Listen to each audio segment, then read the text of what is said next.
আজকে এমন এক বিশ্ব মুসলিম সভ্যতা, বিশ্ব ব্যবস্থাপনা, যেখানে আমাদের গাজায় সরাসরি হামলা চলতেছে, হাজার হাজার মুসলিমকে নিধনের প্রক্রিয়া চলতেছে, কাশ্মীরে চলতেছে, আরাকানে চলতেছে।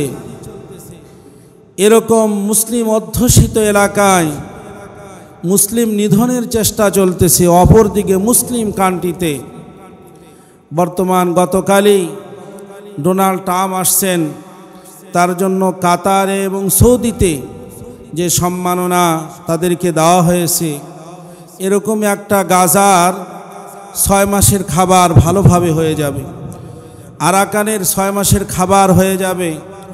বা অনেকেই বলেছেন যে পরিমাণ অর্থ সামগ্রী ওনারা ব্যয় করছেন, এর জন্য নারী দিয়ে, যন্ত্র দিয়ে, গাড়ি বহর দিয়ে যে পরিমাণ টাকা পয়সা ওনারা খরচ করছেন, ওরকম ছোট্ট একটা মুসলিম কান্ট্রি 6 মাসের জন্য ভালোভাবে চলবে। আমার ভাইয়েরা, এমনই মুহূর্তে আল্লাহ পাক আমাদেরকে, আজকে মুসলিম শাসকরা যদি একটু চিন্তা করতো আমাদের অবস্থা কোথায়। ডোনাল্ড ট্রাম্প আসলো, আমরা তো বাংলাদেশ থেকে চিন্তা করতেছিলাম হয়তোবা গাজা সম্পর্কে কোনো কিছু সমাধান হবে, আশা করেছিলাম রোহিঙ্গাদের সম্পর্কে মনে হয় কোনো কিছু হবে।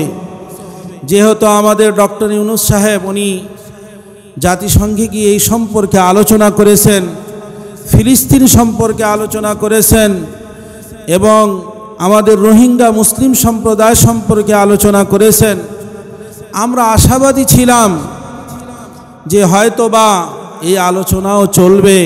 কিন্তু আমাদের আশার গুড়ে বালি কোনো ধরনের আলোচনা রোহিঙ্গা মুসলিম সম্পর্কেও হয় নাই এবং আমাদের ফিলিস্তিনের গাজা মুসলমান ভাইদের সম্পর্কেও হয় নাই। আমার ভাইরা, আল্লাহ পাক কোরআনে কারীমের ভিতরে বলেন, ইন্না সালাতি ওয়া নুসুকি ওয়া মাহইয়ায়া ওয়া মামাতি লিল্লাহি রাব্বিল আলামিন লা শারীকা লাহু ওয়া বিযালিকা উমিরতু ওয়া আনা আউয়ালুল মুসলিমিন। ইন্না সালাতি ওয়া নুসুকি ওয়া মাহইয়ায়া ওয়া মামাতি লিল্লাহি রাব্বিল আলামিন। মুসলমানদের নামাজ, অনুসুকি, কুরবানি, জীবন মরণ সব আল্লাহ পাকের জন্য। আজকে মুসলিম সম্প্রদায় সবটাই করতেছে দুনিয়ার জন্য।